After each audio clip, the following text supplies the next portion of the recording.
What's up, everybody? Welcome back to the Things You Don't Hear in Church podcast. My name's Ethan. My name's Derry.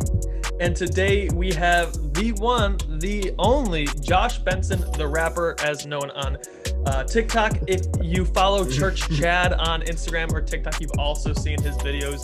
Makes a ton of hilarious content regarding Christian culture and sometimes charismatic or Christian college and stuff like that. Bunch of hilarious stuff, and so we're excited to have him on.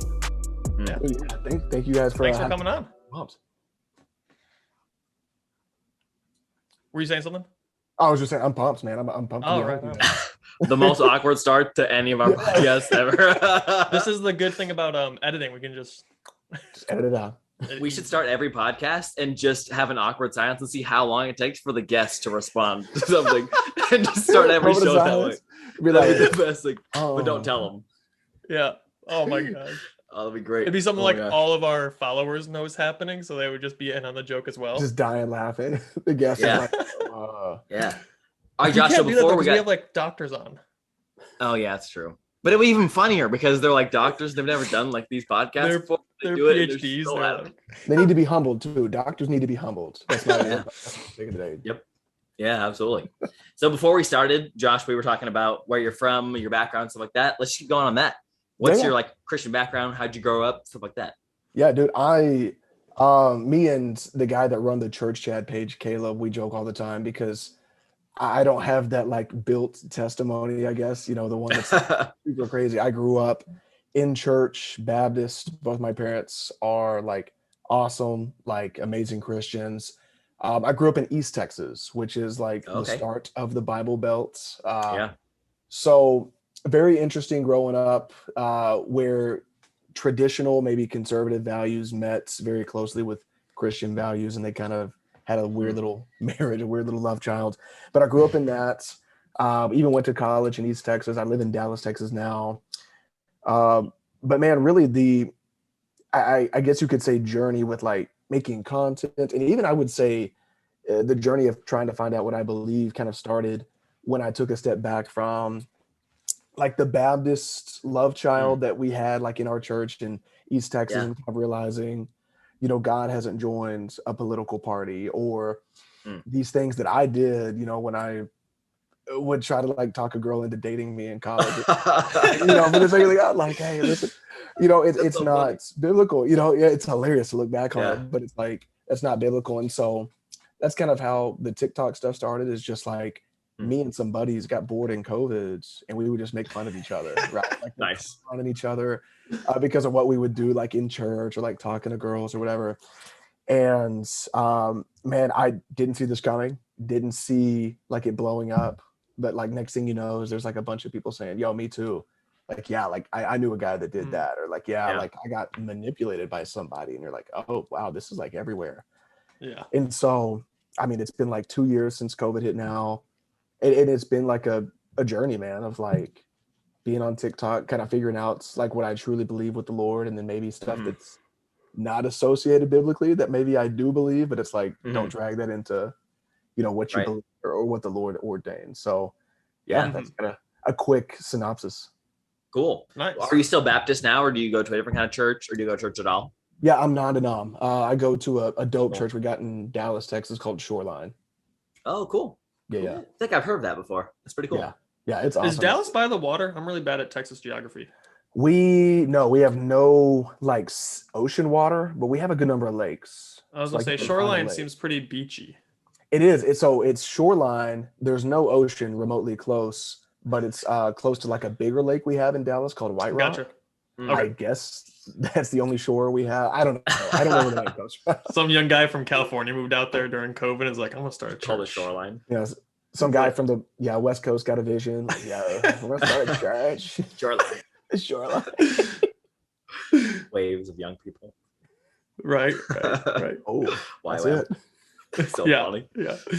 No, we were also talking before the show, and I was just saying that if you guys who are listening or watching haven't checked him out, definitely go check him out. He's one of the funniest new TikTokers around, probably. Like, every Christian meme page is sharing his content because he deserves it. It's hilarious stuff that if you grew up in Christian culture, you're going to laugh.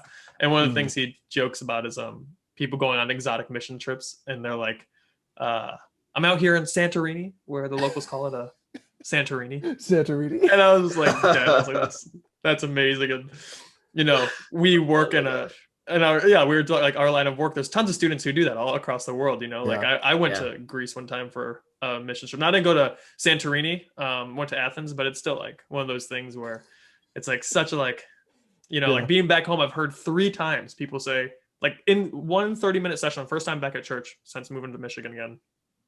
In 30 minutes, 3 people said, "Oh, missionary in Hawaii, that's not hard," or "That's like." What, like, they're just making fun of it. I'm like, I understand. I missionary. I get it. Yeah, I'm like, I know. Yeah, you don't want to talk about all the problems we have, because I can just, I'm like, you want to talk about the homelessness or the drug abuse or other things, and then people get awkward, and I'm like, oh. And they're like, oh, you kind of like just kill the mood. Maybe you should calm down. You crush their joke. Like, I have done that. It's awkward. But you should do that. You should do that. There's a need. They're like, it's so hard to be a missionary in Hawaii. I'm like, you're right, man. We have a huge, insane, like, drug and sex trafficking industry. It's really bad. And they're just stare at them. It's one of the worst in the country. And like, oh. Yeah, and they're like, I'm like, walk away. I was like, and people usually don't like white people there, so. Oh, is that for real? Yeah, it's not as bad as it used to be. Like, when my dad lived in Hawaii, he said that his friends would get jumped just for being white, but it's not nearly that bad in Honolulu. Okay. I guess so. Like, if you're like not native, maybe you're not as taken like kindly to. Right. I mean, and they have good reason to, Naturally. Well, I guess we're gonna push back our Hawaii vacation. Throw that back on the calendar. I mean, the mission trip we were going on in Hawaii. Oh, right. Yeah, of course. Mission trip. But you can stay in the church for mission trip. You don't have to go outside or anything. Yeah. We're just trying to raise easily $30,000 to go. Wine tasting. 5 days. If you're going to Honolulu, talk to Derry. He's our contact there. I run all our ministries out there. Oh, say less. Yeah, that'd be perfect. Me and my wife have been, because we racked up a ton of like reward points for the honeymoon. We're like, let's like, do something dope again. So Hawaii's on the list, unless they'll hate me, in which case I can't go. I'll have to go to like. I just stay in the city part. Yeah. If you ever want to, we can stay on our campus for pretty cheap too. If you ever want to. Yeah, heck, the YWAM campus. Yeah. Yep. All right.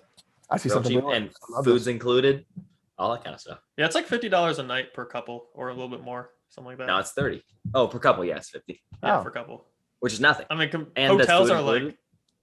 Hotels are going to be like 300. We stayed in a hotel because we were supposed to have a hurricane, and we got the like Hawaii like resident discount, and it was still like $180 for the night.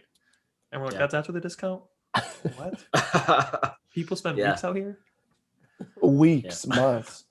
Dude, all my remote working friends are like, I'm just gonna like go to Hawaii for like a week and just work, and which I'm jealous. I can't do that, but I'm like, dude, that's so sick. I know they're also paying a pretty penny. Oh, absolutely. Yeah. They're not staying like in a shabby place. No. No shot. Yeah. All right, I've got a question. So you're like in this very strange realm of like social media, and TikTok and stuff is already so like toxic, especially like in the comments and stuff like that. And then you add in like the Christian aspect, and we all love to fight each other like very notoriously. No, Christians are perfect, dude. What are you talking about? Like on the smallest difference, we love to, even if we're like same denomination, people still love to like hate each other for some reason, just pick at the smallest stuff. And so I can't imagine, as like a Christian content creator, like all of the flack you must get, especially in the comments from people, especially when you're making comedy and people start taking it real seriously. Oh, dude, and think you're making like doctrinal statements about something, or like you can't make fun of this because it's sacred or something like that. How do you deal with that kind of stuff? Do you just ignore it, or like has it affected you at all? I would say I probably deal with it poorly. I'm one of the many Christians that struggle with pride, for lack of better terminology. So the knee-jerk reaction is to always like bite back and be like, well, like you just don't get it, like you have no sense of humor.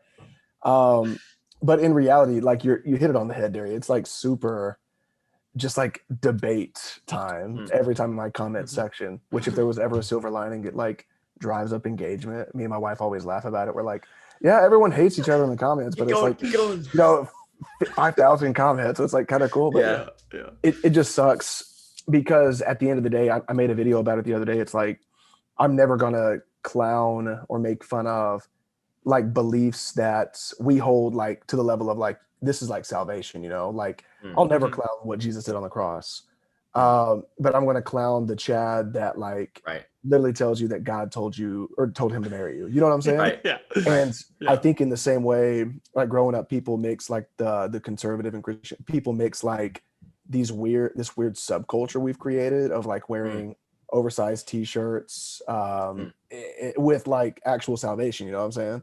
So it's like when I make fun of the funny clothes that Christians wear at times, it's like, oh, he's clowning like Jesus dying on the cross. And it's not the case. It's just not. Yeah.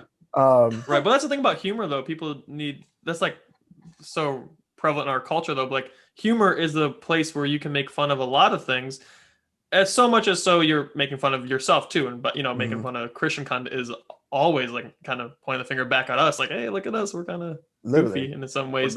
And people got to recognize that's what humor is, you know. We do this stuff, and everyone, like you said, when you were getting started, everyone started saying, oh, me too. It's like we all relate around it, and it's like a lighthearted way to have some camaraderie around similar struggles or situations that we go through. Yeah. What I didn't tell you guys is when we were making fun, like when we first started TikTok and I'm like making fun of my buddies, blah, blah, blah. When I ran out of stuff for them, I just turned and started making fun of literally what I did in college. That's where I got the bulk of my content. I was a Chad in college. and so people are like, you know, I can't believe you would make fun of blah, blah, blah. Like you're so judgy. And I'm like, no, I'm literally paraphrasing something I said when I was 20. Yeah. Like, I don't get it, you know? And and it's interesting they say that you're judging. You know, it's like they're like, you're so judgmental. It's like, I want you to read back what you just texted.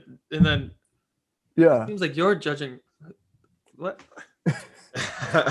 But even then, it's like I look back now and I cringe at like what I did. It's always me and the guy that run the ChurchChad page, Caleb, we're like very adamant. We're like, if the shoe fits or if like you're extremely offended by something that we post, then it's probably you.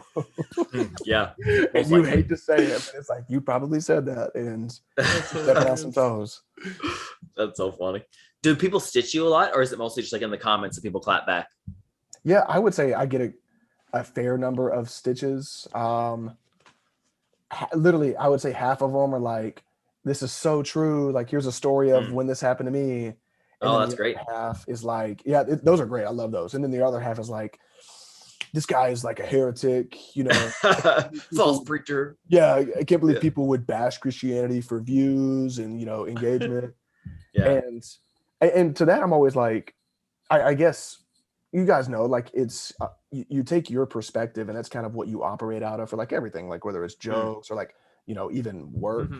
And so when someone's like, this guy's like bashing Christianity for views, it's like, no, like I love comedy and laughing.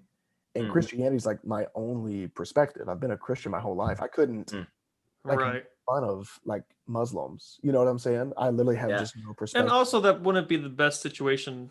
It wouldn't be the best thing to do either. It's like, that's not gonna get them to be Christian, you know?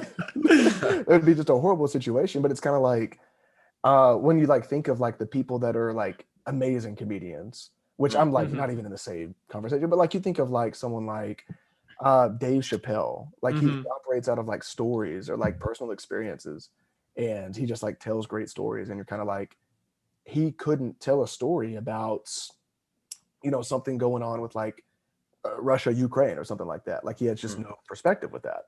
Right. It's kind of like, I guess people want you to fit into their niche of comedy, and when you don't, it's like, oh, they're just like bashing, you know, this or that. So how has having the ChurchChad page and making content like changed how your normal life is? Like I'm sure you got a job on the side as well. I guess this would be the side thing, but you got a job, you just got married, and now you're also making content continually. Are there days when you say, okay, for this in the next couple of hours, I'm just gonna make content, or is it, oh, I just thought of this will be funny, I'll record it in 2 seconds? Yeah, no, it's funny you asked that, Ethan. It's literally with Christians, I feel like, because the majority of the people that we follow are Christians and, you know, people that I have relationships with.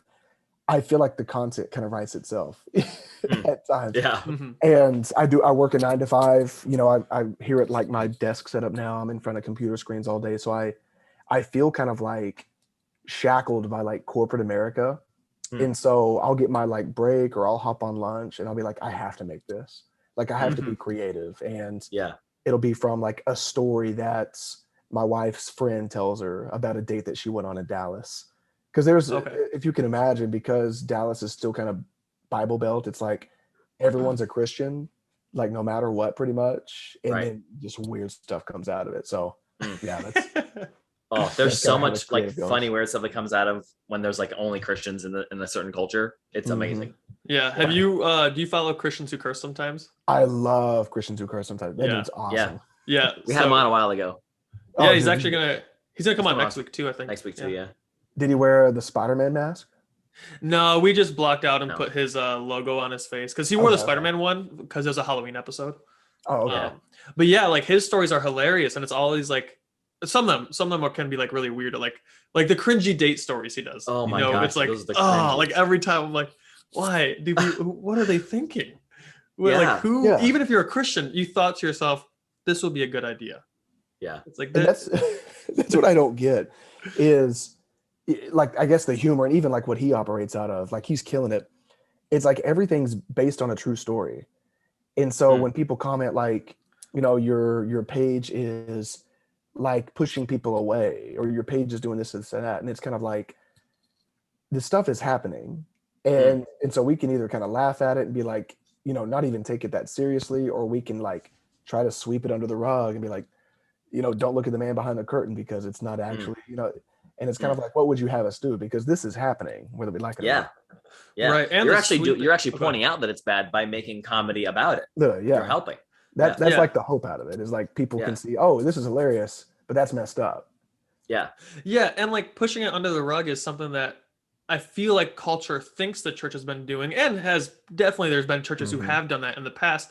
And that's why a lot of people our age are like deconstructing or relieving the church, because they're like, oh, I feel like you ignored these things that were a problem and you didn't talk about it. It's like, but we can't push it under the rug.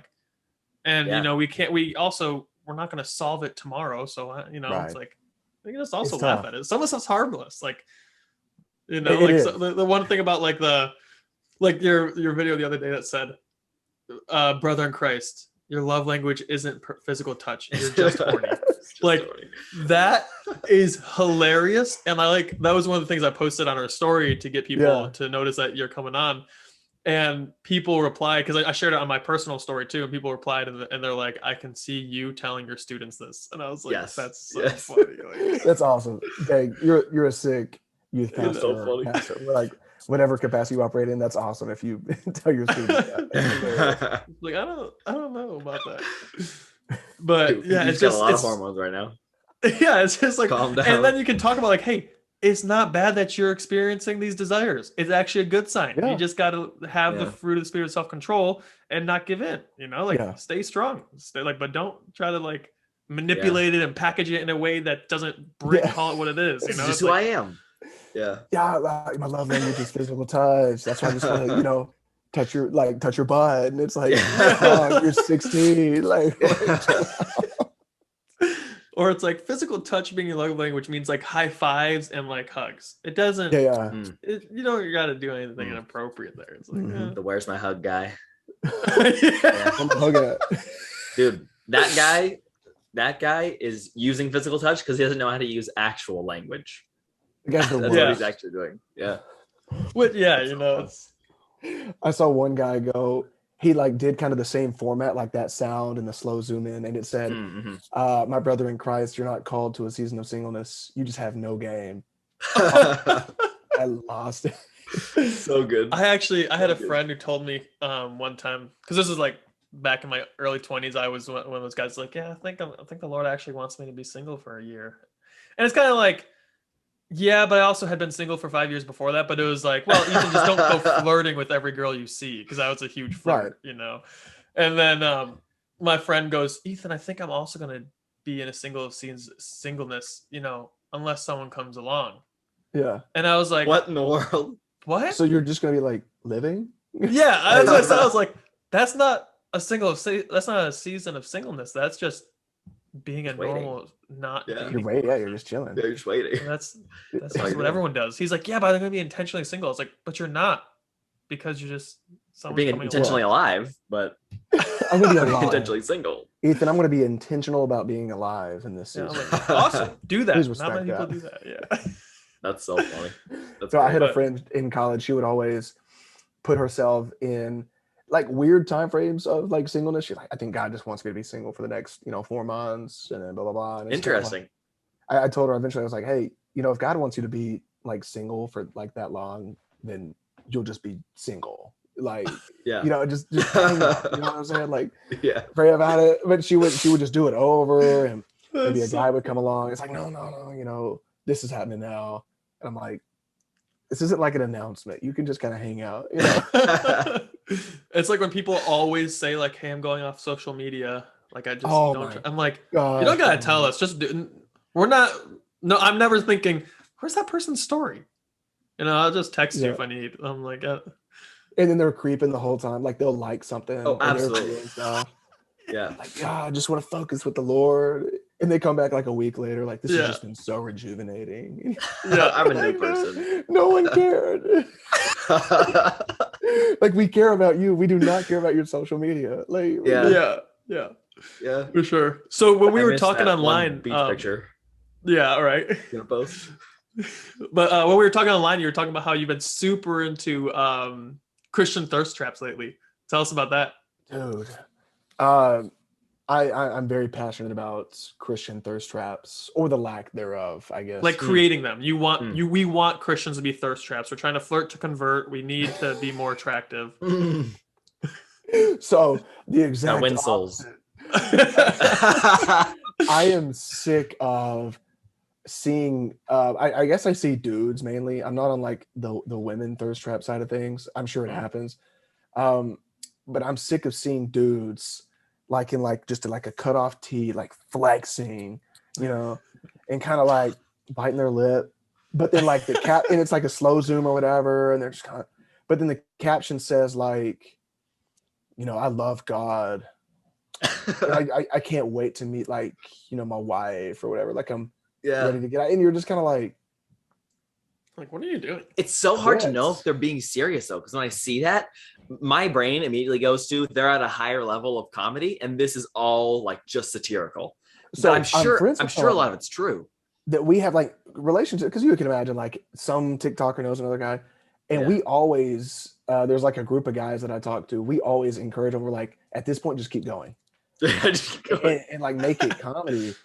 But it's like when you just see someone and they're like got their shoulders showing, and they're like, their face looking there, God, trying to be all sexy, Jesus, and like girls in the comments like, like I need a guy like so this. Holy. Yeah. And then it goes back to like my brother in Christ, like quit using God to pull, like just get some guy. That's so I'm sick funny. of him, dude. I'm so sick of him. I would love to see someone go from like being a thirst trap to becoming super like self-aware about it, but still doing it in a really self-aware way and just transitioning it just barely over to comedy. We're just like right in that golden spot. That'd be great. I bet that's gonna happen because they're all like younger guys. I feel like so they're like gonna get out of college or whatever, and they'll be like, oh, you know what I'm saying? Like I feel like everyone does that. They'll just continue to do it and then kind of like just poke fun at themselves. Yeah. Oh yeah. Hopefully. Or there's like girls who only post like bikini pics and like all that like modeling or at the gym, and it has like a Bible verse in their bio, or they try to make it about Jesus, and it's like that's not like my sister actually like she said someone from her high school was doing that, and I was like, well, did you confront her? Because she was like, it's a fitness Instagram, but it's also trying to lead people to Jesus. So it's like this girl who works out like 7 days a week, really in shape, trying to like have this like paragraph about like Jesus and like a sports bra picture. And it's like, I don't follow her, so I don't know, but that's what my sister was telling me. And I was just like, did you talk to her about it, or did you just unfollow her? She's like, I think I forget what my sister said, but I think I wouldn't be surprised if my sister reached out and was like, hey, like, what are you doing? That's not helpful. It's either like one or two boats. It's either like thinking about like the dudes that do it, it's either like they just don't realize that they're like just like in a like shirtless tee or whatever, which I find hard to believe, but they don't realize that they're like skating and kind of like fishing, or they do And then it's kind of like even more whack, and it's like, what are you doing? Yeah. Yeah, it'd be I better if often they were think- not self-aware. Yeah, I often think that these guys are probably like, in my mind, I'm like trying to always give benefit of the doubt. So I'm like, what if they're just like genuine, good-hearted, like, but they're like, I'm new to it. I just became a Christian recently. I know I'm attractive. I know people like this. So if I can use by all means, like the ends justify the means type scenario where it's like, maybe you shouldn't do that. But maybe they're like, because we've had students who have sort of been like that as well. And I've talked to people like literally big girls. So I'll talk to our girl staff. I'm like, has anyone talked to her? Because she's like always posting this stuff. And they're like, yeah, we tried, but she's genuinely convinced that this is like an evangelistic thing. So what I'm getting is just be hot for the Lord. Just be hot for the Lord. I mean, Isaiah definitely doesn't say that he came as like an average guy that we wouldn't even recognize him as anything special. Let's say, doesn't Isaiah like specify? Does it say that he's like low key below average? Like Jesus? Yeah, it does. Yeah. Don't be like Jesus. Be hot. Be hot. Show off And your make sure body people know it. and throw that. We need a bunch of modern day Samsons. Is what we need, man. Samsons. Did you guys see the trend? This was like 10 years ago. The first like Christian like athlete trend that I'd ever seen of people making fun of like especially like freshman athletes that were Christian, and it's like their Facebook or their Twitter posts that they would make, and it was always just like the Philippians 14 and then like 100 fire emojis and then all the praise hand emojis, and it was just like a huge trend for a long time. I thought that was hilarious. Every time. Philippians 4:13 had an absolute death grip on high school football players. Death grip, well, this is how like the type of charismatic I grew up. When this started becoming trending and people started making fun of it, I thought to myself, that's what I've been told my whole life. Yeah, this is like a normal, like it wasn't satire to me. It was like, this is what people would say. It was like, I'm like, of course, this is good. Yeah. Or like Jeremiah 29:11. I'm like, God. Which I still think I'm like, God does have good plans because his plans are your sanctification. Yeah. But it's not like, but not specifically that verse. Like all that like cringy, like classic verses that people always post and we kind of troll now is like the reality in which I grew up, which I didn't know it was cringy. I thought like, this is the normal, like, this is what we do. Yeah. That's kind of an interesting point. I think it literally was getting to a point, and I guess listening to like Matt Chandler sermons and realizing the Bible isn't about me. Oh, Matt Chandler's amazing. Yeah, like that Philippians 4:13 verse wasn't about my high school football, my district football game. Or David and Goliath isn't about me and Goliath's my boss and I'm just upset and I'm going to slay him. It's like not about me at all. Yeah. It's like literally all just pointing to like, literally Jesus coming, like our need for a savior and just like reiterating that over and over. Whatever the context of the verse is. Yeah. So I guess just realizing that I'm not the main character, which if you guys can believe this, I had such a hard time realizing. I was like, it was so hard for me to. Like, God, are you kidding? This was like, I thought I was the main character of the anime, but I wasn't. Yeah. I was barista number 3, just brewing the coffee. Right, funny. Definitely. That's great. So when it comes to what we call Christian thirst traps, what are the signs so we can help our audience steer clear of these Christian thirst traps? If in their daily, not on the Instagram, obviously if you see a guy in a cutoff that just on Instagram coincidentally has the perfect shadow on his lat, it's it's you can scroll through that. But in the day-to-day, how do you spot these people? What do they look like so we can protect our followers from them? They have to have a cross tattoo, 100%. I know that Hebrew. Right off the bat. Hebrew on the bicep. Hebrew, yeah, on the bicep. Wait, okay. Y'all gonna get mad at me. I gotta. There we go. I got it in college. Hey, there we go. And my reasoning, it had like a great biblical meaning, but I was also like, I ain't gonna be mad that it's on my bicep. I get to share the gospel with like women. I'm like, hey, just have you seen this? At the gym in a cutoff, like doing some girl whatever. like, what did you tattoo me? I'm like, so it's actually take a long look. You're like, so if you just look here, like you can definitely see you like do the whole literally. What's the guy from Transformers? Oh yeah, I forgot about that. It's so great. That's That's literally Shia LaBeouf.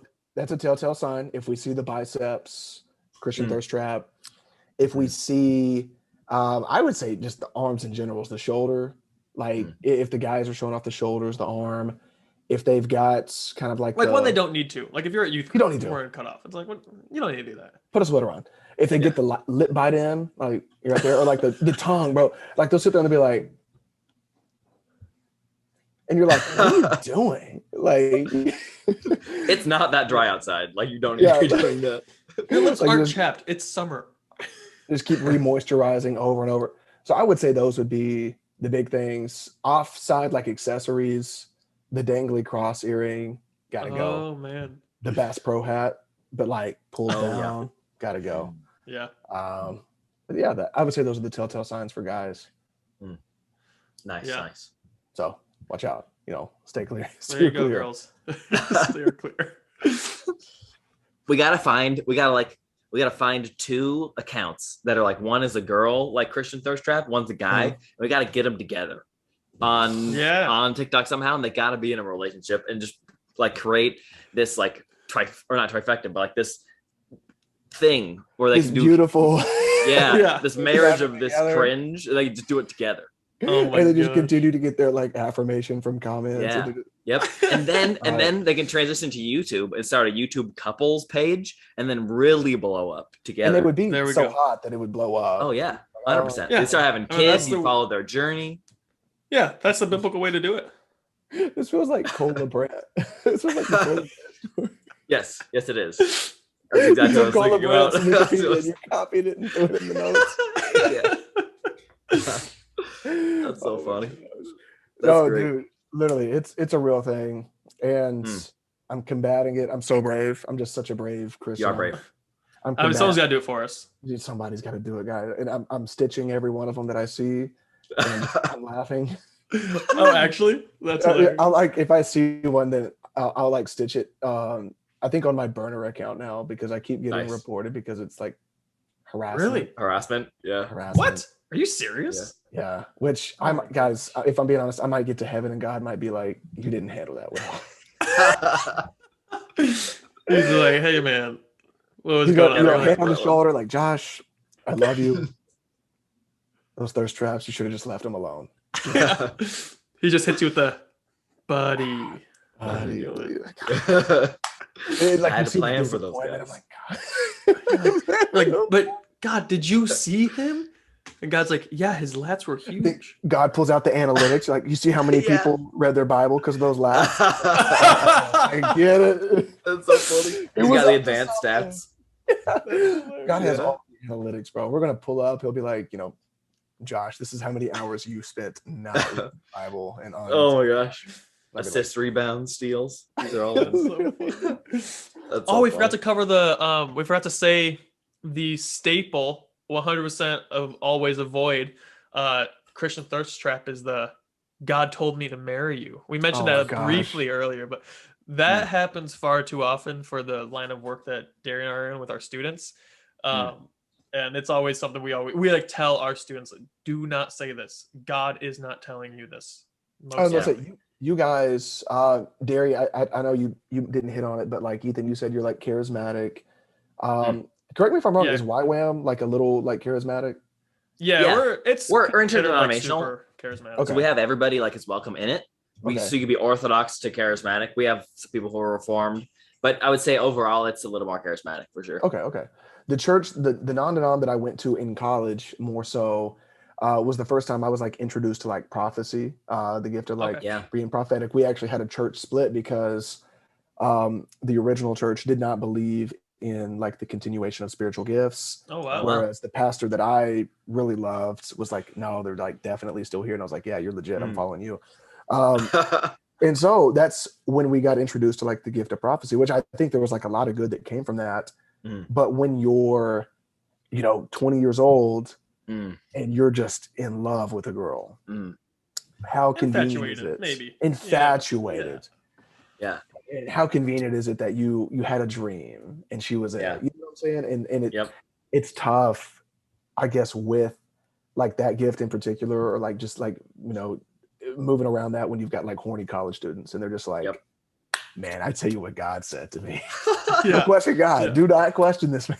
Okay. So that leads into like exactly what I wanted to bring up is like, grew up super charismatic. Since then have become more reformed than I grew up, but definitely consider myself charismatic. Never thought the gift stopped, but definitely a lot more like, when you get older, you're a little, and I'm 26, right? So how old can I say I am? But all you did is start to understand theology. That's literally all you did. It's like, when you're in this like charismatic camp for so long where everything's name it and claim it, God wants you to be healthy and wealthy. If you tithe, they'll get a lot of money. That's like people like joke about it. I'm like, guys, I used to pray my hairline would come back. Yeah. Like I physically said, in Jesus' name, hairline come back. Like for many days in a row. Cause I was just like, I was this young, naive Christian. I was like, this is what we do as Christians. And by God's grace, he's just like, cute little Ethan over there. He'll get it. Oh, Ethan. And so, he's like, Daddy. So when we got, so I got into theology. I was like, oh my gosh, it's like going from like milk to meat, like Paul talks about, right? And you're like, oh, this is so much better. But I forgot where I was going with all that. But the idea of like prophecy or like, God said, that's what I was gonna say, is this idea like if you tell someone, hey, God said this, you're now putting what is ever coming out of your mouth after that on authority with scripture. It's like that's a big deal. That's a huge deal. Like you better believe God said it, Yeah. And so I'm always sure. You better be certain. And we always kind of we came up with like the codes. Because again, like when you're with a church in East Texas where people are like for the first time ever dipping their toe in prophecy, like no one grows up believing that in East Texas, I feel like. And so when you have college students kind of beginning to do that, we always said like if someone brings you something like a word or something like that, and they start it with like certainty, then it's just never good. But it's individuals that are like, I don't know if this means anything to you. I felt the Lord. This could mean nothing. You're kind of like hedge your language. Those were like some of the most authentic moments that I ever had with someone like with prophecy. I don't have that gift. I wish I did. I wish I could be like, boys, I had a dream for you, but right. And even in that, it's like that. Those things happen like few and far between. I think like there's been times where I've had like, and that's the thing. You always start it with like humility, like, hey, I'm not sure what this is, but here you go. I don't want to be disobedient, so I'm gonna put it now in your hands, and I'm gonna walk away. Now take it to the Lord and see if it's real. But like there was a time when I had a dream one time that this student, it was like how Thanos' portals open up when he like walks to. It was like that portal opened up, and I like looked in my dream, and I was talking to this student, and I was like, hey, if you are thinking about staffing, it's a good idea. And then the portal closed, and that was another dream. And then I woke up, I was like, that might be from God. I should probably tell her. And then I forgot for like 3 weeks. Yeah. And then we were at a worship night, and I was like, hey, I totally forgot to tell you this, but this happened. I don't know like if you're praying through coming on staff or what your next moves are, but this is what I had a dream, and like, it could be nothing. This is YWAM. Everyone is always trying to recruit staff. So like no pressure, but like whatever. And then she goes, I have been like wrestling with this every day, like having anxiety about this idea, this question for the last couple of weeks. And I was like, ooh, shoulda. And you forgot. Oopsies. I swear I had the dream last night. But and now she's on staff and she's like doing a great job, and it's like she's really enjoyed it. You guys keep talking. I can still hear you. I'm just gonna go to the bathroom real quick. Yeah, for sure. Man. So I feel like you've started doing more like responses, and maybe like my algorithm has just changed, but as you come up on my feed, I feel like it was mostly sketches. Yeah. And then it's like you've started doing a lot more like hot takes and responses lately. What is that? Is there a shift there, or is it just me? And if there is, like what's that bit about? So that's I created a burner account. Okay. Gary. So don't tell anybody. I created I must follow both. And the burner account name is quite literally it's Josh Benson the Crapper. Nice. So like people get the two mixed up all the time. But I was sick of being what I felt like to be authentic at times on my main account, and like it would get reported. Yeah. And then this is probably selfish of me. Like I would legitimately be like one report away from like having my account banned. And it's like, yo, I like spent like a couple of years to build this up. So I created the burner account with the intent of like really diving in and giving like biblical, I say biblical, I hope I'm being biblical on that account. Yeah. Giving like things that I know to be true or believe to be true that oftentimes aren't like the popular take. You know what I'm saying? Yeah. That's great.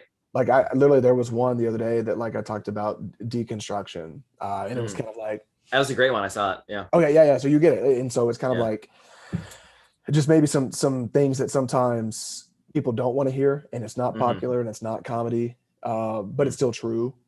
And I feel like people will like recognize my face and the usernames are close enough. So they'll be like, oh, this is that guy that keeps popping up on my page. That's annoying. It's him. Yeah.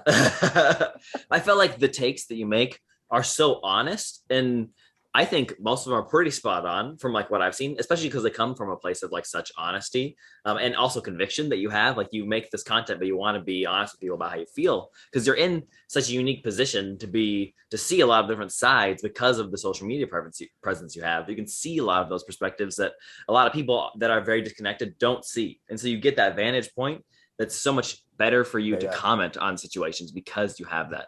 I think that's really special. It's nuts. People like care about what I have to say just because I make jokes about, you know, Christianity.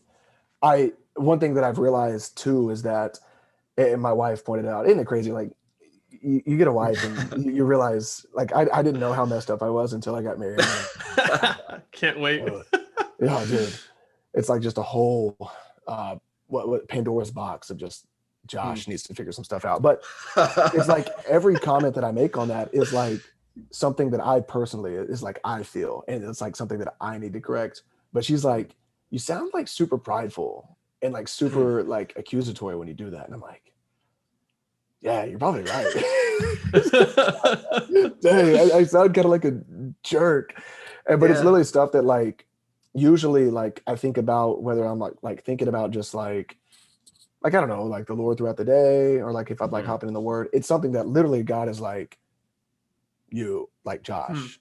And like as a result, I'm not good at like giving takes on experiences I don't have or whatever. So it's kind of like, this is what I felt. But I definitely have realized I sound like a jerk when I present this. I sound like judge. Like all of you are beneath me. You know, this is what you should do. It's not the case. It's like I'm trying to figure it out. Yeah. I think one of the best videos that I've seen from your burner account, which Ethan, that's what we're talking about right now. Yeah, I was listening. Yeah. Oh, sorry, I didn't realize you had the Bluetooth in. And I remember feeling so seen for some reason in this moment. I was sitting on my couch, I know where I was, and I just was scrolling, and I scrolled into your video, and it was that super progressive Christian pastor guy on TikTok. Oh yeah. He doing his video, and then you were like, does anybody actually take this guy seriously? Is like anybody out there? And I remember thinking that exact same thought, because I exist in like the apologetics world everywhere. Like we interview a lot of people from that world, and so we talk about progressive Christianity all the time. And I would see that guy around because I follow a lot of other progressive Christians to hear what they're saying, but I don't follow that guy because my opinion of him is it's just always been so silly that I haven't taken him serious. Like it's almost like it's like really high level like satiricalness, and I know it's not, but it seems like it almost is, just because of like how hot his takes are on things. You know what I mean? And so I just don't even like take it seriously or respond or talk to anybody in the comments or anything on his videos. I'll just like listen to it and scroll by. But I see a lot of people who do like respond to his videos, but it almost seems silly. And so when you said that, I was like, I've never heard anybody like vocalize this before. Like, is there anybody who listens to him? Yeah. It's actually crazy. One thing that like I'm trying to do with the burner account, this is like, I guess what I've been on lately, is like he calls himself like a progressive Christian. And I did one today with, do you guys know who Greg Locke is? Maybe if I'm so familiar. Pastor Greg Locke. I think I know him. There are witches everywhere, and the demons and the Democrats. Yeah. Gosh, and so he would be, easily identifying as like a Republican Christian or conservative Christian, and it's like I sure heard he's not this a Democrat. Jury's still out. We don't know for sure. He might be an anarchist. He's something. I don't know what he is, but it might not be Christian. Like that, he's got some anger, man. Dude, yeah, some anger. He's angry, but like, I heard this guy the other day, and that's my favorite thing, is I love like finding things from people way smarter than I am and just kind of like regurgitating them to my office or my audience. It's like this guy's like, when you put like conservative Christian, or I'm a progressive Christian, or I'm this, like you have to like hedge your Christianity with some sort of language, like you're like discounting it, and it's all of a sudden kind of like when is being Christian not good enough? Like when is all of a sudden like, oh, so I don't believe all of it, or like I'm this way with it, and it's like, no, like it's just the truth. Like it's either the gospel is true or it isn't, and your political affiliations or personal whatever, like don't dictate that. Right. It's frustrating to see that from both sides, because I honestly don't know what political party I'm in, and maybe that's naive, but it's kind of like looking at it from the lens of like, Jesus does not care. God does not care about our political parties. Like he does not. He's considered the kingdom, right? Yeah, Your political party. Yeah, he's literally over it, and it's not like. Well, some would say that he was political when he said he was king, with Caesar being king. Oh, you know, like they were persecuting the Christians because he was like, they're like, who do you serve? They're like, well, Jesus is king. They're like, no, Caesar's is king. It's like essentially if someone said, I'm not going to follow Biden, Jesus is my president, and they were genuinely actually starting like to gain a lot of traction and resist the American government, and the American government. But they're actually God. Yeah, not crazy. Ooh. Yeah. Yeah. Right. So that's kind of what it was in the early churches. Like when you say you're a Christian, it was kind of like this political idea, which is always, I have a tension with like, people are like, Christians shouldn't be politics. I'm like, well, your Christian worldview will influence every part of your life. And if you don't let it influence your politics, you're probably idolizing politics, because you can't come to God and get a biblical worldview and not have it change something. Absolutely. Like it would either, it has to deconstruct, and it deconstructs on all spheres of politics, you know, like if you're extreme right wing and you want like no social like help at all, it's like, well, you know, your Christian world, as you come to Jesus, he'll probably give you some empathy, and you'll be like, we should probably help out the less fortunate, you know. And if you're like extreme left and you come with a biblical worldview, then it's like, we should probably stop killing babies, you know. And so it's going to change something, but yeah, it's not, politics isn't the goal of Christianity, you know. Right. So totally like, and everything you're saying, like 100% agree. But I always get torn with the idea of like, man, this was a political statement when the Christian would say, I follow Jesus as king. It's like, oh, then you don't follow Caesar, which means you're a threat. Yeah. And I think people, when I kind of make these statements, I think sometimes it's kind of like the response is like, you don't care about politics, maybe, which couldn't be farther from the truth. Like it's important, like you're saying, Ethan. It's like, I think important to like vote and be involved, but it's kind of like acting like God joined a political party and it's like absolutes almost at times. It's kind of like, absolutely. You know, when did we get away? Like if you're voting for, you know, your governor, like I think it's important you just kind of evaluate both candidates. You have your like biblical beliefs, and it's like, hey, like neither of these people are going to be perfect, but like which one embodies like what I'm looking for? Or, like, even the president, you know, which one embodies kind of closely something that I can get on board with, cast the vote and wipe your hands, because they're going to suck and be a human either way, you know, like it's not our faith in general. Absolutely. Yeah. Election years are always the worst, because like, especially when Trump and Hillary were happening, because I saw so many people who call themselves Christians but are extreme right wing, and like they talk more about their politics than they do about Jesus. And I'm like, man, people always say like, I'm not an evangelist, I can't evangelize, I don't know how. I'm like, you do it every day with your politics, trying to get votes. I'm like, oh my gosh. And it's just like, it makes me, every time I see it, I'm like, I don't even like, I just scroll past them. I can't even like, maybe I would be on the same side of you. Like if it's a spectrum, I would be on this side and you're on the right, and maybe I'll be on the right, but a little bit close to center. But it's like, I don't want to be affiliated with you because you're making us look so bad. Yeah. That's literally, that was kind of like the idea behind like my account as time progressed. It's like, yo, there are Christians that are just like acting wild. And of course, like in true like news fashion, like what news gets promoted? It's the people that just act nuts, whether they're like Democrats, you know, conservative, Christian, you know, whatever.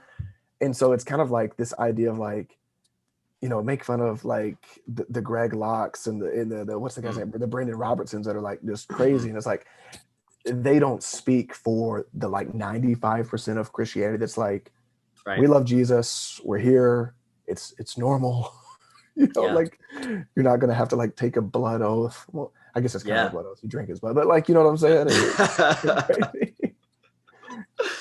Yeah, I know what you mean though. That's crazy. When You it don't gotta comes take to a blood oath. You just gotta drink it. You just gotta drink it. That's it. And eat the body. Nothing Yeah, we're wrong not with it. weird at all. Yeah. eat his body, drink his blood, it's not a big deal. You do it every week, it's not a big deal. Yo, y'all take communion. Oh, we have the option Yeah. to at our church. Yeah. Man, we gotta get up. Baptist roots. It would be kind of like a ceremonial thing, maybe once a month. Oh, really? I Interesting. wonder you We don't have it mandatory, but it's like in the front, and it's like they do the communions in the front during worship if you want to come up and take it. And so Yeah. every week if you want to come up and take it, you can. Kind of a voluntary thing. I need to get as spiritual as you guys. That's nuts. The churches I grew up in was really just felt like whenever they remembered, there was never any structure to it. It'd be like yeah. close to like a year, and then it'd be like, we're doing communion today. I'm like, why today? And then there'd be no answer. They just were, and then it would be Yeah. quiet for a long time. And like when I started going to this church that Derry and I go to, I was like, wow, you guys teach from the Bible and you do this every week? Amazing. But I like to- when I say teach from the Bible, I mean like the church that I Yeah. grew up in did teach from the Bible, but I mean like verse by verse, not Yeah, subject yeah. by subject. Yeah. I like to think that with my church, have you guys seen like the meme of, I think it's Charlie from Always Sunny in Philadelphia, and he's got like the strings behind him. I like to think Yeah. like literally the Saturday night before, they're all just like cramming, trying to figure out how to fill a 50-minute sermon. And they're like, sermon's 45 minutes. Let's do communion. Like, yeah. Oh, that's so Alright, great. do it. That's amazing. Yeah. That's awesome. One time I made What a a great meme out of meme. that same picture where it's like, he's like that, that you just talked Yeah. about. And I was like, me trying to explain theology to anyone who will listen. Anybody. So good. That's so funny. Just be like on Yeah. the bus and this guy's like mind his own business. Like, would you like to talk about Euthyphro's dilemma? And they're like, And they're like, What? what are you talking about? Are Is you that who? speaking English? is that Latin? No, sir, I don't do drugs. Thank you, though. I don't have any money. I'm sorry. I actually did that one time on a plane to this lady. I sat down next to her, and her husband were next to me, and they're just a sweet older couple. And we started talking, found out we're both Christians. And then I was like, yeah, well, what's interesting is me and my friend, it was actually Derry, I was like, we've been looking into this idea called Euthyphro's dilemma. Have you heard about this? And they're like, no, I haven't. And I just started going off on it in the plane, and I thought, am I a nerd? I was like, I'm gonna- Yes, Hand in the air Yes, right you are. here. you are. I don't know what Euthyphro? Euthyphro. I always forget how to say his name, Euthyphro. to be honest. I don't know what I'm looking at Euthyphro it. Yeah. It's niche. You do know what it is. You just don't know the name. It's like the idea of. I thought you went to Does Bible moral- college. What the heck? No. Just kidding. I went to- They wouldn't teach that at Bible college. I don't think. I'm just I kidding. went to a crazy college. Yeah, what is it? Give me the gist of this. I'm concerned. Yeah. So an atheist or someone. This is a philosophical like dilemma, Yeah. and so there's two options. And in the two options, it's about God being evil because of the morality that exists, right? And so it would say if God like points to a standard of morality that he gives us, then that standard is like above him. And that standard is actually God. He's not God because he's pointing to something above him, right? Oh. And the other option for God's morality is that God just makes up whatever he thinks is moral. And so if that's the case, then God could be a tyrant and just making up whatever he feels like he wants to be like good arbitrarily, right? It's a false dilemma. And the actual answer to it is that God himself and his character is what is moral. And so he doesn't make up what's moral. He doesn't point to the standard of morality. He just is what morality is. So that's like the dilemma. And so, but Yeah. atheists will bring it up all the time when they're talking to you and try to tell you that God is evil or immoral or something like that. Yeah, the shorthand is like, are things good because God makes them good, or does God call them good because they're necessarily good? Right. And so it's like, well, things are good because God is good, and everything Yeah. comes from Him. Oh wow, we just solved Euthyphro's dilemma, guys. Yeah. Did it. Wow. Nice. No more dilemma. Yeah. We did it. You don't have to go to Bible college anymore. That's it. That was it. Checkmate, atheists. See you now. That's Now, awesome. if we have our Christian thirst traps talking about this, then I can let it go. I'm like, hey, I'm okay. Now we gotta get that out. That's gotta happen.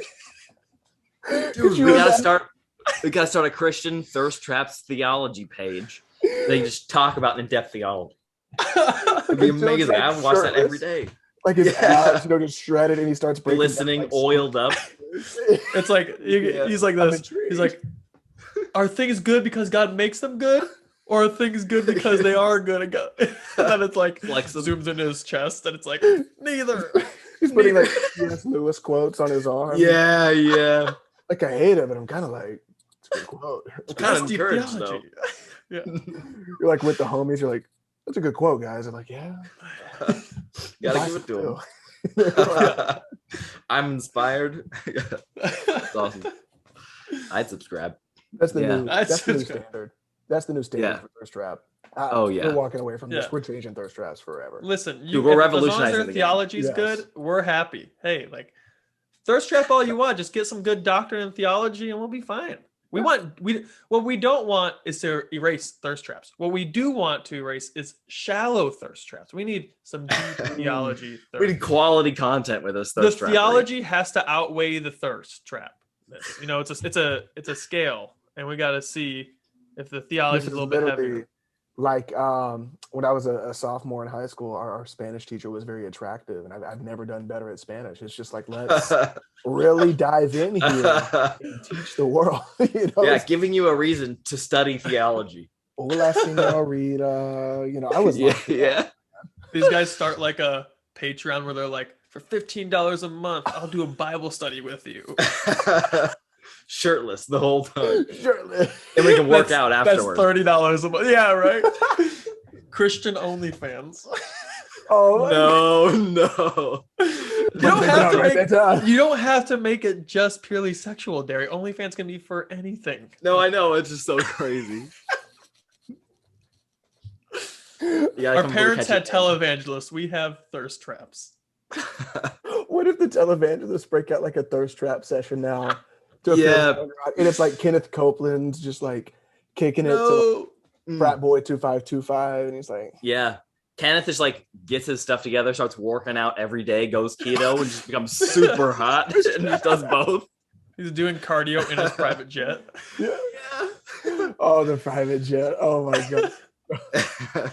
There's less demons there, you know. That's what he says. That's Makes true. it easier to work out, I'm sure. Dude, Focus on the pump. a buddy of mine went to ORU this past year, which I think Kenneth Copeland's like on the board, and he has like a lot to say of what goes on out there. He's like, Right.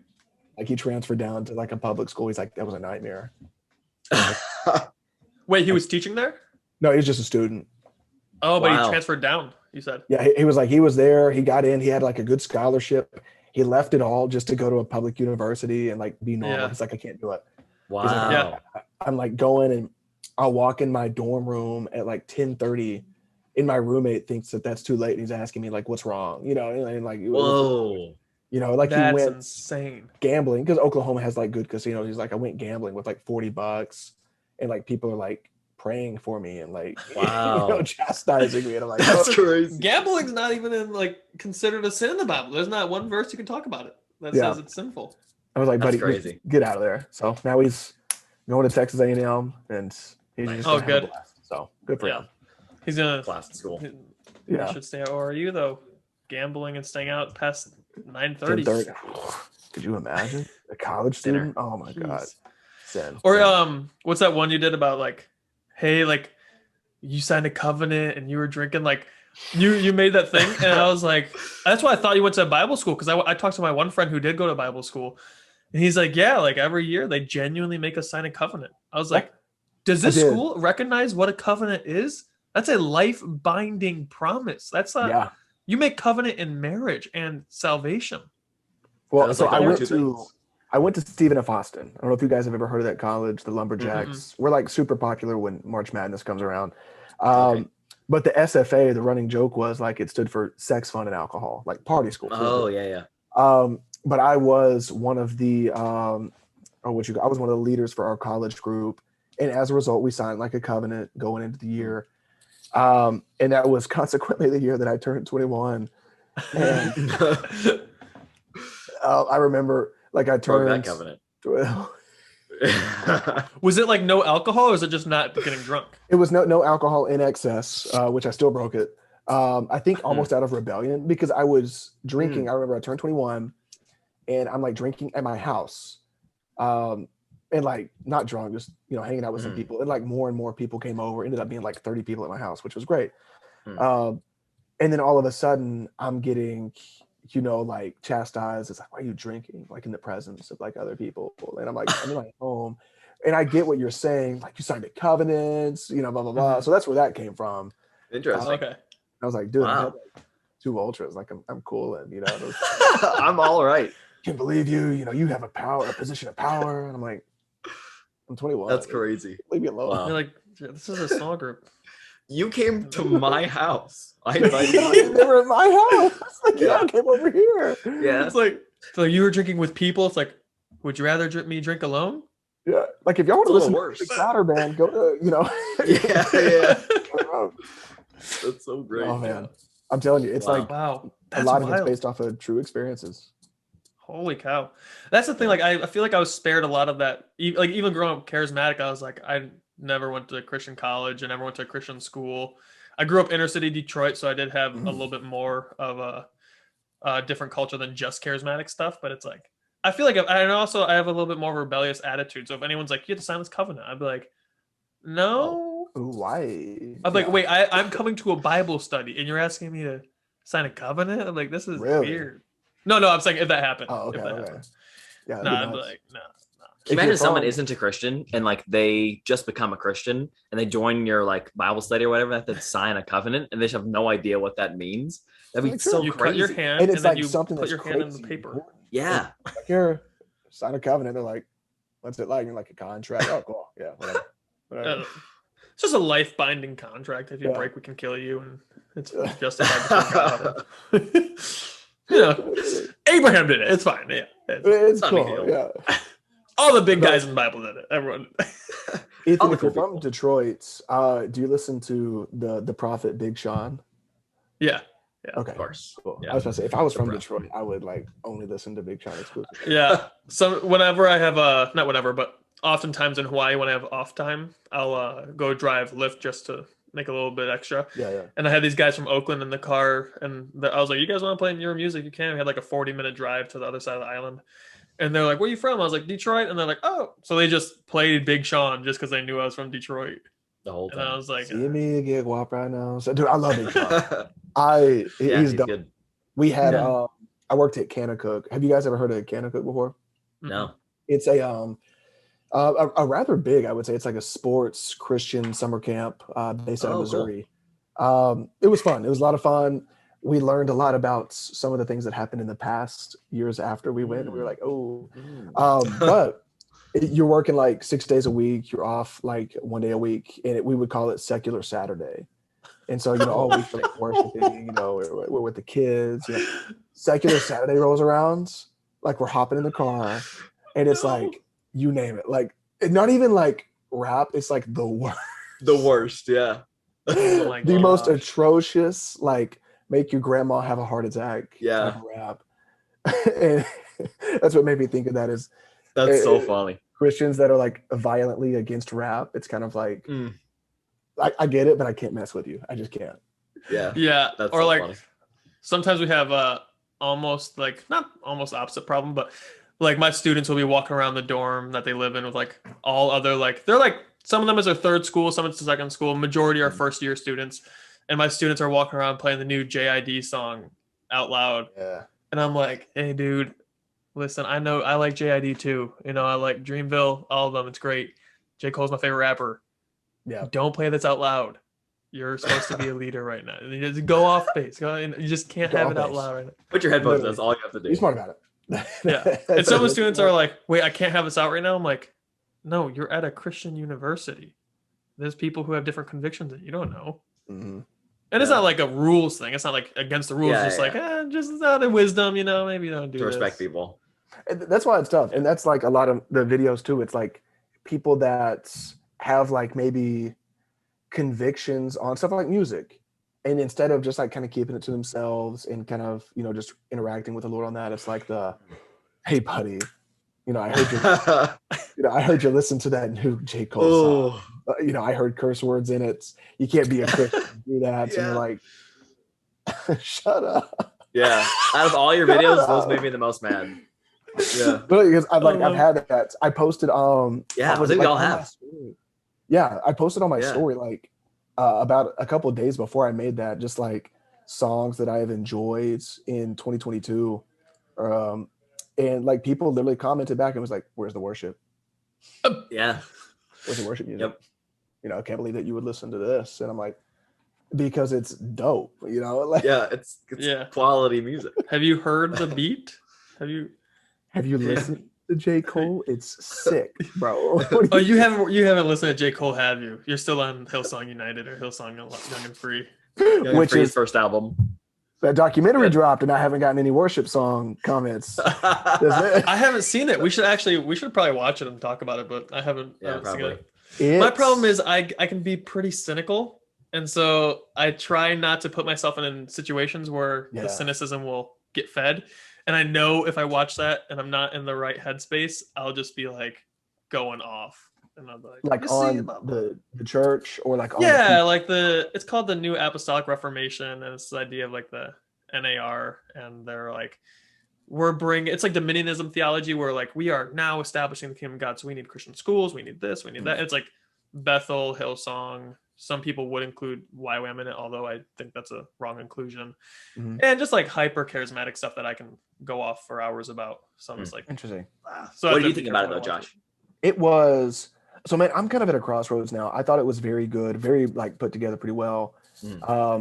Also just like from the lens of like whether you're a Christian or not, very interesting, like learning about what Carl Lentz did, like the ins and outs of it.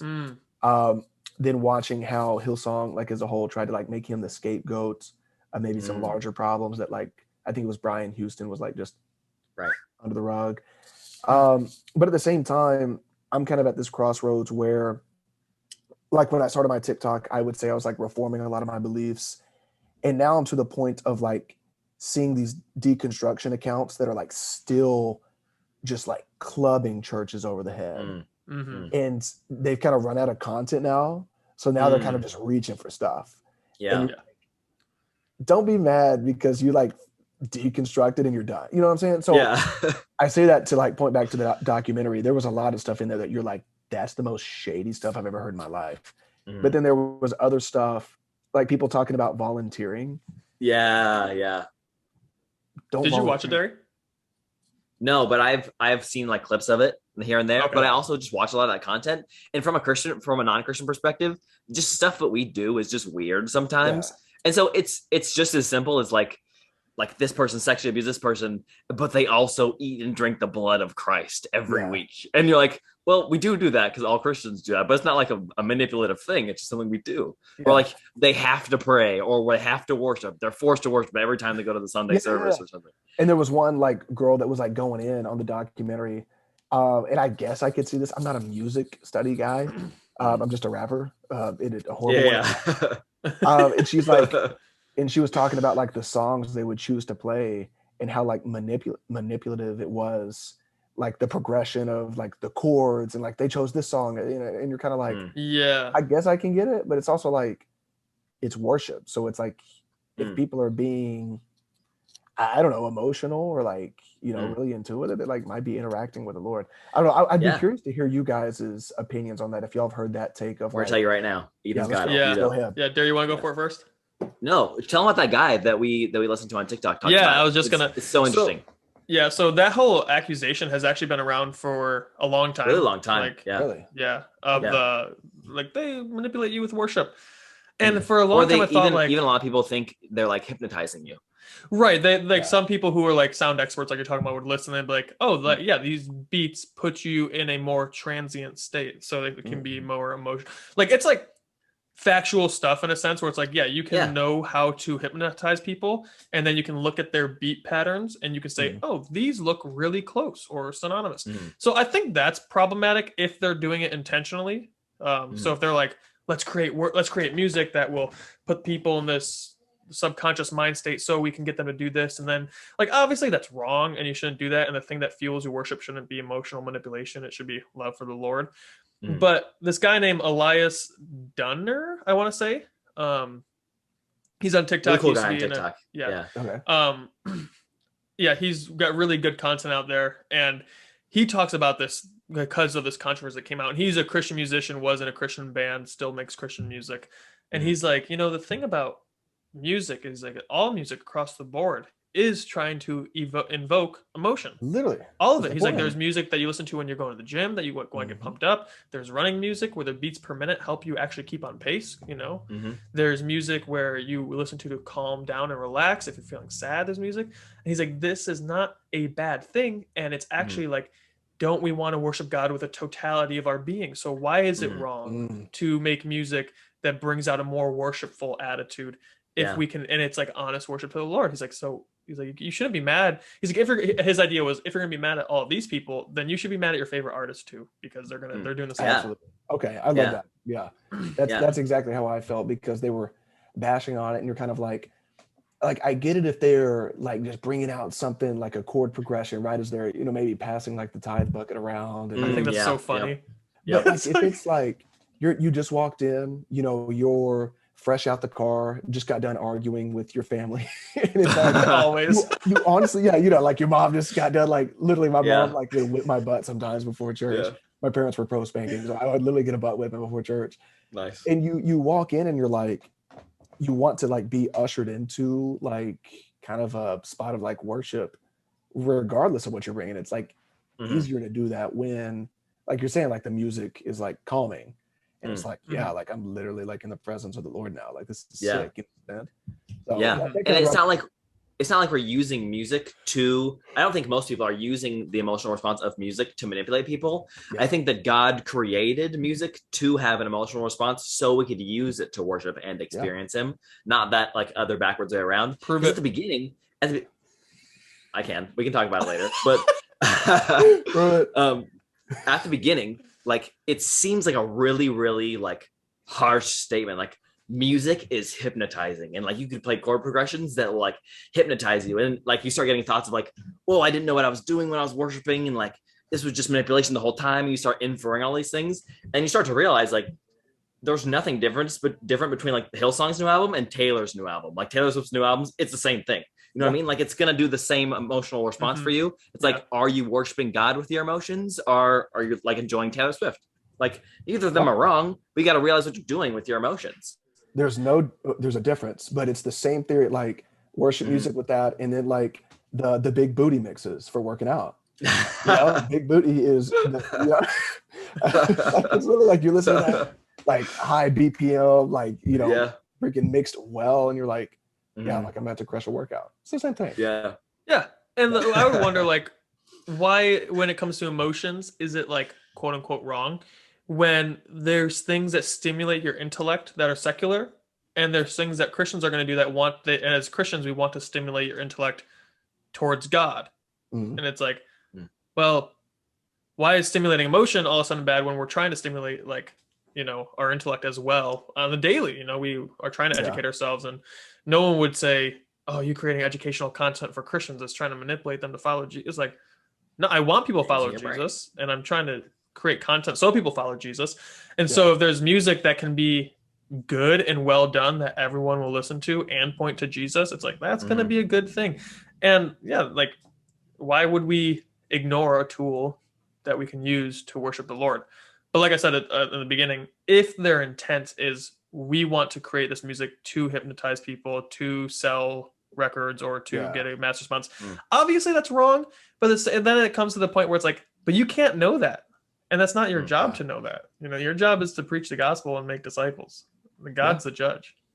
Yeah. And that's literally, that was one spot of the documentary. I was like, what? And I feel like that's kind of just to the point of, there are people that like are critical of the church, and it's kind of like holding spots accountable.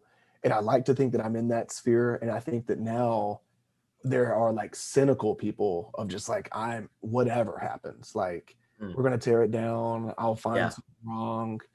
I'm just going to repost Greg Locke videos every day and make it seem like every church in America type stuff like that. And you're like, okay, like we're not even holding anyone accountable anymore. You're just like, like, what's the word? You like just want to burn it down. Yeah. You just want to burn it to the ground and build up some deconstruction building. I don't know what they would want to build.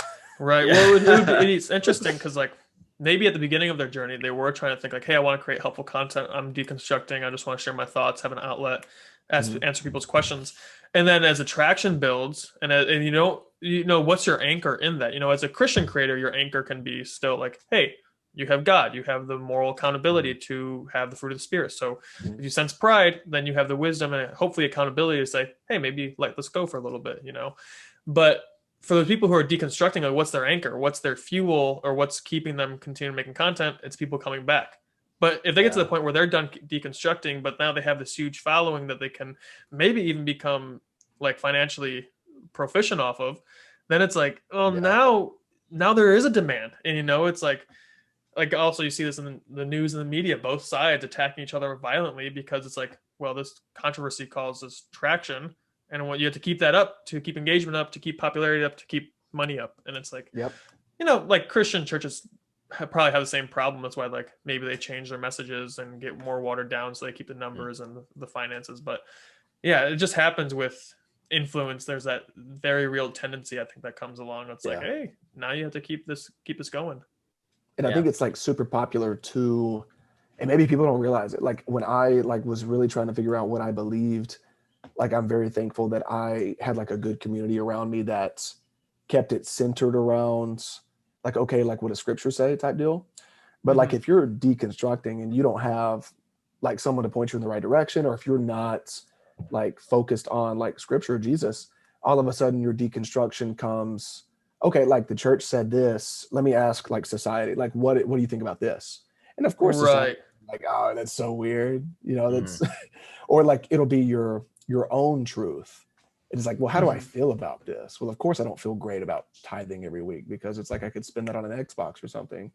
Right. And so then it's like, I think it depends on, I guess, the lens that you look at it from, and really being like, are you looking for scripture or like biblical truths, or do you just want to like feel good, you know? Yeah, definitely.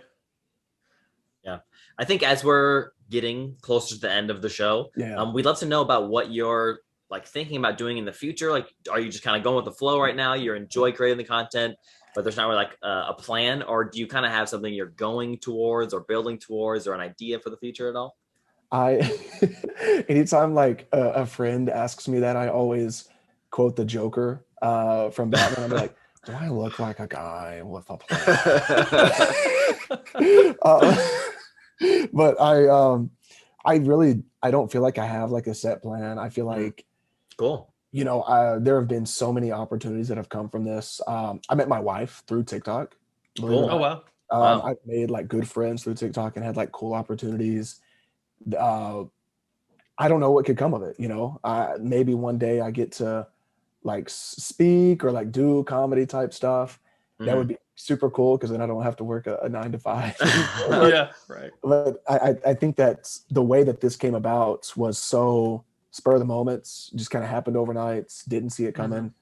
And so if the Lord wants it to keep going and go other avenues, I'm sure he'll create that avenue. I enjoy it, so I'm just going with the flow. So to answer your question, I have no plans. You know? That's the best way to do it, though, as long as you're enjoying it. Yeah, it's fun. We'll see what happens. I mean, it might fizzle out when I'm 30 and out of touch. I think that's like the age when that happens. But that's when you become a youth pastor. You gotta be a youth pastor at that point. Yep. When you're 30, that's the time. That's my new plan. I'll tell the kids like, I used to listen to J. Cole, and they're like, J. Cole. J. Cole. Yeah. Oh, you're so old. J. Cole. They're like, oh, the classics? You're like, what? That's so funny. Let me tell you guys about Drake's Nothing Was the Same. Oh, my dad listened to that. Your father? Yeah, my dad showed me that on his iPod. So funny. That's fantastic. Do you think you would ever transition from doing like you're a Christian that does comedy right now, and so kind of the overflow of that comedy is just what you know from your life, which is like a lot of Christian stuff. You think you would ever start making like not explicitly Christian content, or not really? I've dabbled in that a little bit. It's still stuff that I have experiences with. Like I'll do corporate America content sometimes. Nice. I was almost a teacher. I was a teacher and a coach for a little while. And I played sports growing up. So I do like high school football-ish content sometimes. So I like to dabble in stuff like that, but it's difficult. I guess maybe I'm not a good comedian. It's difficult for me to like branch out of like what I don't know. you know, Mhm. which I think helps me be unproblematic, right? Like I'm not making fun of like a different ethnic group. Mhm. That's called Oh, yeah. racism. I think Yeah. there's a word for that.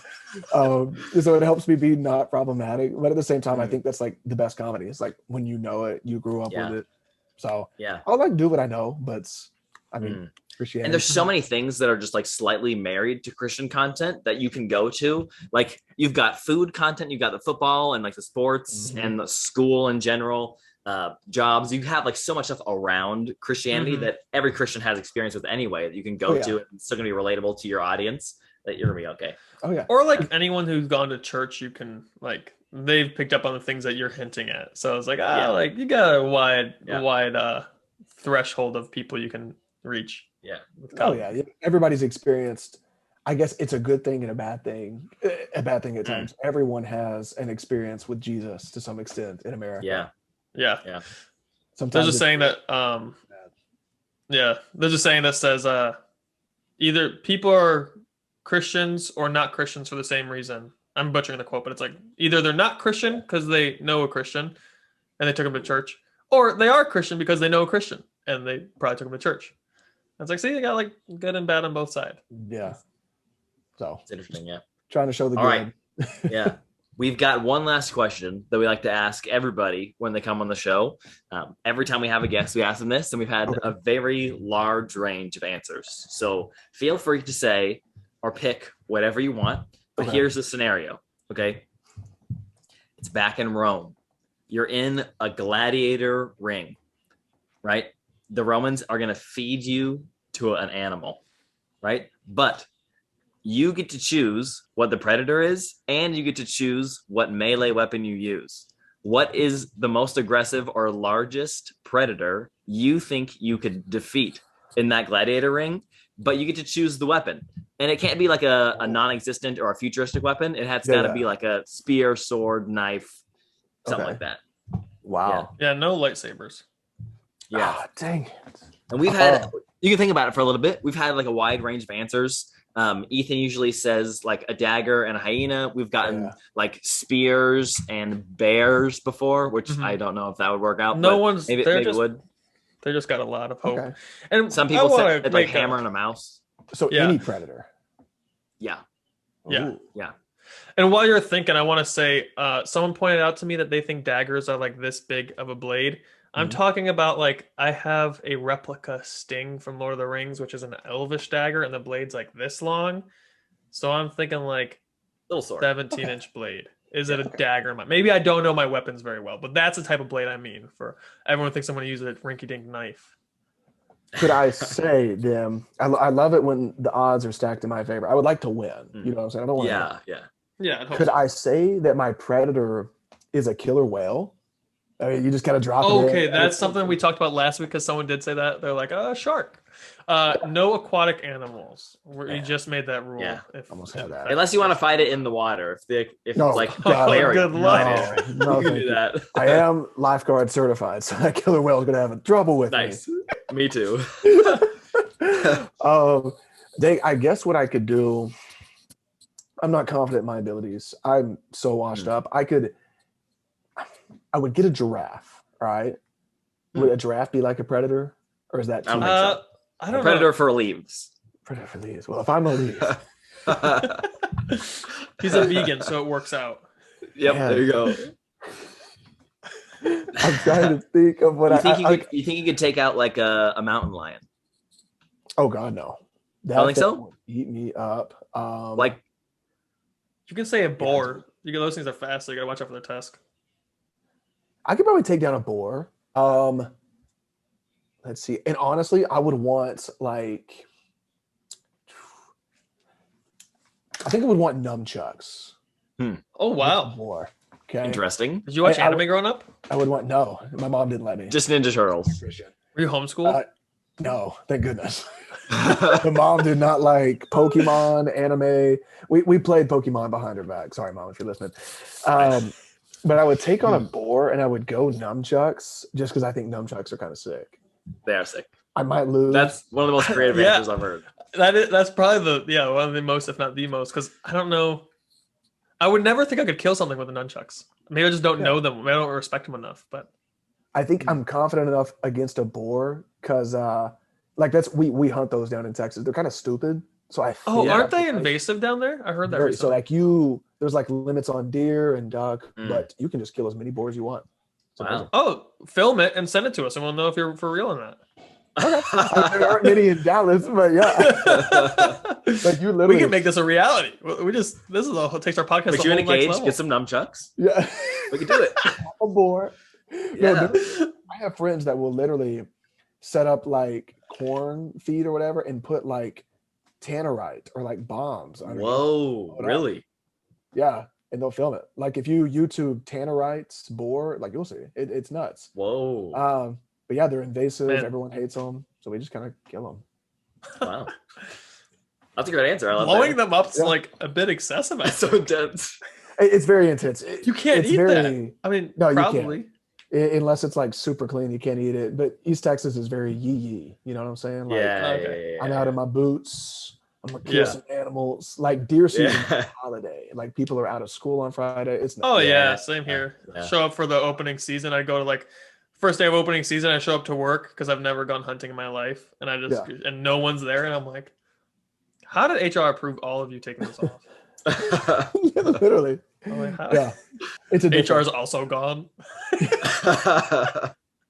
They leave a note like, "Hey, just turn the lights off." Like, yeah. Have a nice day. That's so great.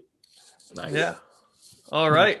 Well, Shoots, man, thanks for coming on. It's been a pleasure talking to you. Maybe we'll get Caleb on the show too, and then we'll have both of you at the same time. We'll have guys, a big, that'd be Caleb funny. is a nut. He's so funny. I would definitely He seems like it. get him on. But I appreciate y'all having me on. This has been dope. It's been dope meeting you guys. I mean, I don't know if you do repeat guests, but would love to. Absolutely, we do. Yeah. Life update in like, however many months. I'll give you some marriage advice. Yeah, awesome. that'd be good.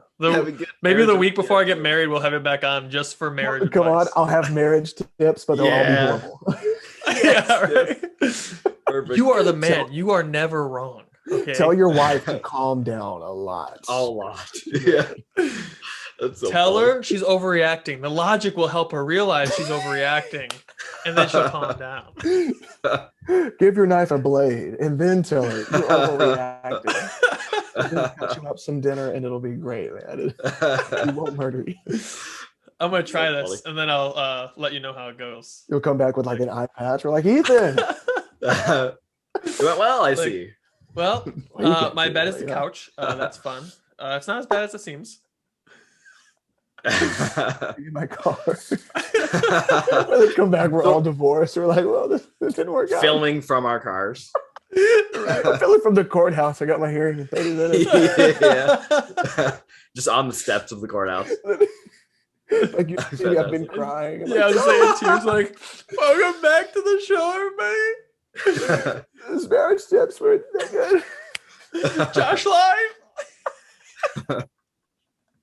Today we're gonna go through the top 10 things not to say to your wife. From experience, don't do it. Not clickbait. Watch till the end. Not clickbait. ... Laura, please come back. You just hold up a sign. Each time we come on, we're progressively more and more like beat up and like just Yeah. Haven't shaved in a very long time. Gone There's a wrong. patchy up top. Oh my god. Oh, God forbid. That's fantastic. I'm dead. But yeah, we'd love to have you back on. It's been a great conversation. Super fun to talk to you. And yeah, guys, go check him out. Again, that's Josh Benson, the rapper. That's your main account on TikTok, correct? Yeah. Mm-hmm. Yeah. So Josh Benson, the rapper, ChurchChad, all those accounts, hilarious stuff. You will not be disappointed. And then if you guys would be so kind as to leave a like, follow, comment, Patreon, all that good stuff. Really helps the show improve and get better as we want to keep reaching people with the gospel. So thank you so much, Josh. Excited to have you back on at some point in the future for sure. Have a great day and thanks for coming on. Heck yeah. No, I appreciate you guys. This has been dope. I'll talk to y'all soon. All right. All right. Take care, man. All right. Peace.